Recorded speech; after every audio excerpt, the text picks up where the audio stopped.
ఏ టిఫిన్స్లోనికైనా super టేస్టీగా ఉండే పల్లీ చట్నీ ఎలా తయారు చేసుకోవాలో చూద్దాం.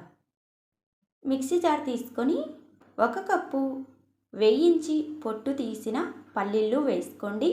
అదే కప్పుతో అరకప్పు పుట్నాల పప్పులు వేసుకోండి. 4 పచ్చిమిర్చిని తుంపుకొని వేసుకోండి. కొద్దిగా చింతపండు, రుచికి సరిపడినంత ఉప్పు వేసుకొని మెత్తగా మిక్సీ పట్టుకోవాలి. చట్నీ ఎంత పల్చగా కావాలో చూసుకొని నీళ్ళని వేసుకొని మిక్సీ పట్టుకోండి.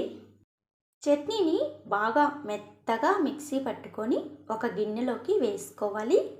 ఈ చట్నీలోనికి వేడివేడి పోపు వేసుకొని కలుపుకోండి. పోపులో నూనె, జీలకర్ర, ఆవాలు, మినపప్పు, శనగపప్పు, కొద్దిగా కరివేపాకు, 2 ఎండుమిర్చి వేసుకొని పోపు వేసుకోవాలి. పల్లీ చట్నీ ఇలా చేస్తే చాలా రుచిగా ఉంటుంది. తప్పకుండా ట్రై చేయండి.